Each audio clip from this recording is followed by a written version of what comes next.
Hi, welcome to the Craft Channel. My name's Corinne Brad, and today I want to talk to you about Decopatch, which is something you've possibly seen, not really thought much about, but actually it's far more versatile than people give it credit for. And it's one of those things, it's so simple to do. It's quite satisfying even if you're an experienced crafter, and it's something that you can teach children to do, the elderly. And it is simply patterned tissue paper, beautifully patterned tissue paper, that you tear up into tiny pieces and you patch them onto your base. Now you can get a selection of blanks. Decopatch do a great selection. You've got your little cactus here. If you want to go over the top, there's a lovely peacock. In the background there is an elephant that they still make, and I think I must have done that elephant, a good 10, 11 years ago. And it's been on display in a windowsill in my house, but the colours are still as bright as they were when I first did it. So we've got some examples here of the flamingo. But you don't have to use the papier-mâché blanks if you don't want to. I mean, they do come in all kinds of shapes and sizes and simple to complicated. But you can also decopatch things around your own home, like this little teapot. Very dull and boring. Put some brightly coloured tissue paper on it, and suddenly it's something that's worthy of a kitchen windowsill or a display cabinet. What I would always recommend you do, and it's one of those things, it depends on the colour of tissue paper that you're using. I always like to coat my papier-mâché blanks with some white chalk paint and paint it on, let it dry before you start work. Because if you've got a very pale colour, which I don't actually have, this wood grain here, although a wood grain on a brown surface wouldn't make any difference. If you had something like a very pale pink or a pale yellow, you get a much better clarity of colour if you've done it on a white surface. So just to show you how easy it is, but also just to show you how versatile it is, I'm going to show you today how to make a little Decopatch cat planter, which started life as a papier-mâché cat. I'm going to show you how to cut the hole in the back, and then you can insert a tissue paper covered vase or plant pot to put a succulent in or some flowers. And because it's in glass, it won't affect the Decopatch that you've already done. But if you're in any doubt, they do a range of varnishes, including, I think it's this one, which is an exterior varnish. So, you know, a waterproof varnish so that damp doesn't get into it. I mean, they also do varnishes in like a sort of gold tone, glitter, food safe. So if you want to do some plates with like a matte print on them, you can then food safe varnish it and it will be fine. But I'm going to pop him over here. I'm going to start with my white painted cat. And what you need to do with your vase that you're going to use, which is actually a pesto jar, is you need to put it in the back of your cat. But don't think about cutting a circle like that, because otherwise your plant's going to grow out at a 45-degree angle. What you need to think about is what the cross-section of that vase will be. Now, I've drawn a cross-section on the back of my cat here. I didn't do that as a one-off. As you can see from the previous cat, I started small, I got a bit bigger, I got a bit bigger. When you're cutting the aperture, you are always better to cut smaller than you think, because then you can just ease it out to fit your vase. And it's very simple. All you do is get a sharp scalpel blade. Don't apply too much pressure, but just carefully cut down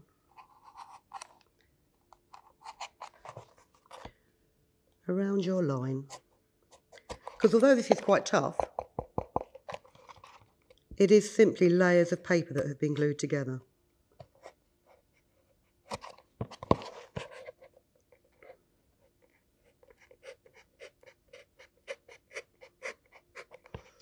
And I'm cutting this almost in a sawing motion, but I'm doing it slowly because I don't really want to cut any parts that don't need cutting.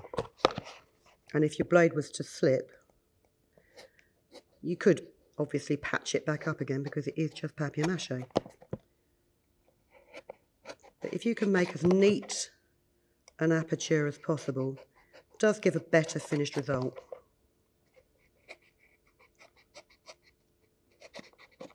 So there we go, just finished that and pop the back out. So I've cut the back out and I'm just going to check the fit. Obviously this is a bigger pesto jar than last time. It's a slight angle. Let's just see if this one fits. Yeah, I'm just going to cut that a little bit bigger so that the vase, or I call it a vase, it's a pesto jar, we know that, but the vase will sit a little bit straighter in there. There you go, that's a bit better. So then we can begin to patch it. So I've chosen some blues and some purples. Here's some bits that I've already torn. And I was just going to give you a couple of little notes about tearing your Decopatch paper, because it's much better to tear it to get a rough edge than it is to use scissors to cut it into squares. And there is a grain on this paper, like there is with any paper. You'll find that it will tear much more easily in one direction than it will in the other. So if you try and tear this down, I'm tearing against the grain at the minute, and it's not such a straight tear. But across it, it's much neater. You can see here where I've very badly torn that against the grain. But the beauty of decorating objects with this paper is there is no, I'd like to say there is no right or wrong way of doing it. As long as the colours go well together and you smooth it down each time,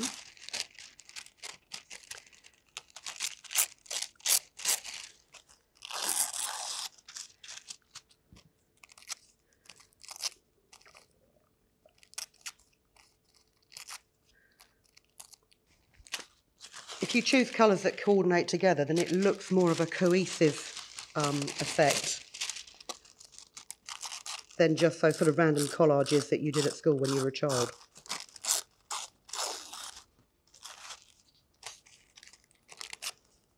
A couple of bits of peacock feather here. And also, I just want to show you, they've got some nice, slightly thicker weight papers with a foiled effect on it. So these can be mixed and matched.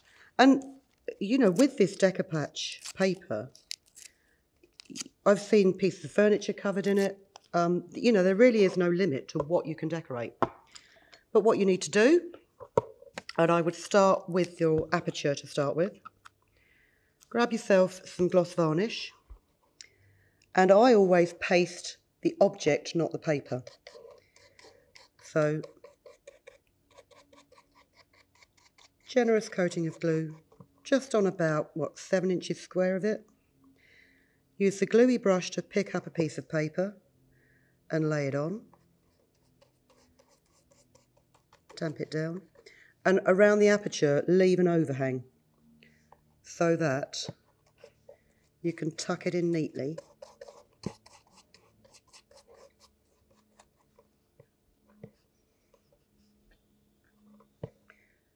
And just overlap your pieces as you pop them on.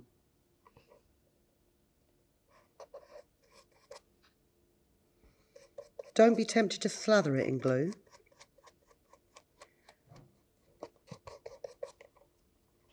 And then once you've got them on, I would just tuck on the inside. I don't know if you can see that in the overhead camera. Apply a bit of glue to the inside and then fold these bits down and tamp them in place with the brush. I mean, these brushes from Decopatch are quite a stiff bristle, so you don't want to scrub at it, but it's almost like when you're wallpapering. You know, you don't flatten your wallpaper down with your hands, you flatten it down with a wallpaper brush. The advantage to that being that you don't get glue all over your hands as you're working. And then just carry on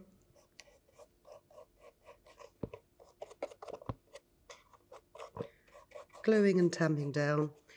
And you'd go all the way around the outside, and then if you started again to do your next line, try and make sure that you don't put any two papers that are the same next to each other. Actually, I'm saying that. It's your Decopatch. You can do what you like. I just have this real thing about, oh no, I can't have that one next to that one because now it looks like a big block of colour. But that's just me.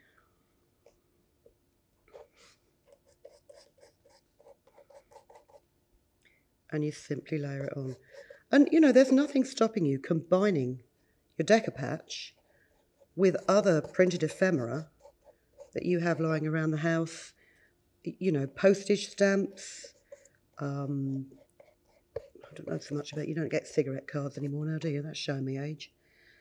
But little bits of what they used to call Victorian scraps. If they're in coordinating colours or in a similar kind of theme, they can all be pasted together for a real unique piece. So I'm just going to leave that there, because what you do is you cover your whole cat in this patchwork, which is why it's called Decopatch. Now, what you can also do, and I'm not going to embarrass myself on screen because I know if I do I will muck it up, is you can get these patch liners. You can get them in various different colours, metallics, bright colours. There's a black. So if you want to put the features on your cat, it's like it's not really a 3D glue, but it is a liner pen or a liner tube of glue. And that's what I've done the beak and the eye of my flamingo in. So it's an opaque colour, and it just sits on the surface of the Decopatch and dries like a PVA. And then one other thing I was just going to show you is if you want to cover your jar, if you measure the height of your jar, which is about 11 centimetres,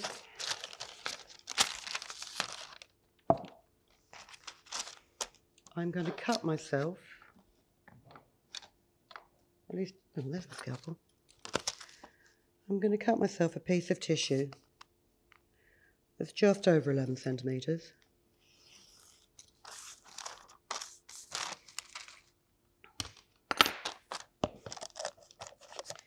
Wrap it around the jar. Oh, and the overlap comes just before the label. Normally you'll have a label on the back of these Decopatch sheets. They do peel off without tearing the paper. But I'm just going to trim this off.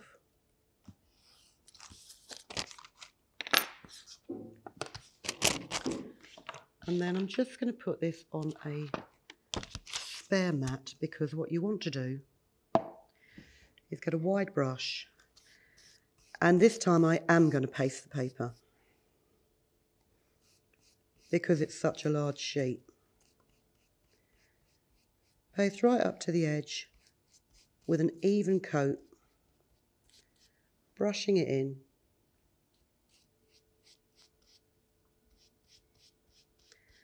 And you'll see with all papers, you apply liquid to it,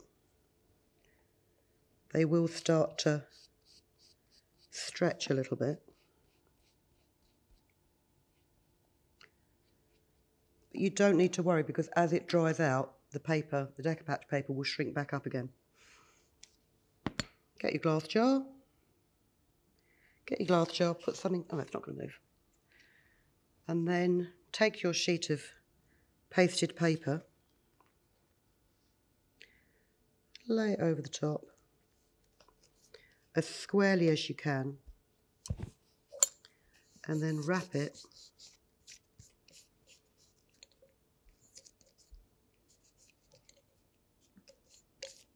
around your glass jar. And then up the top by the neck of it, if you just squeeze it in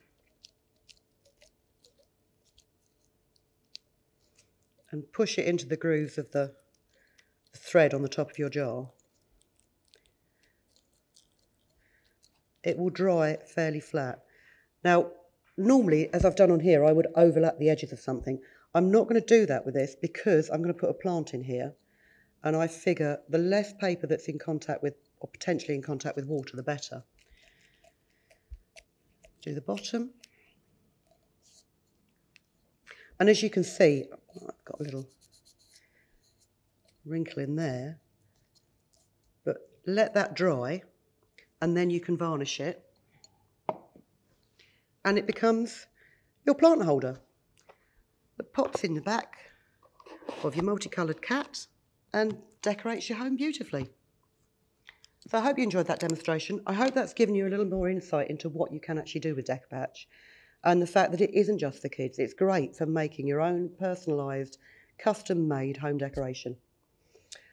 There's a link in the description below to tell you more information on the papers. So please go and have a look at that.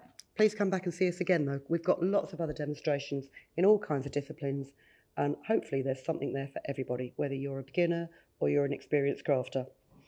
We love to hear your comments as well, so please let us know what you think. Subscribe, like, tell me how much I talk too much about things. That's fine.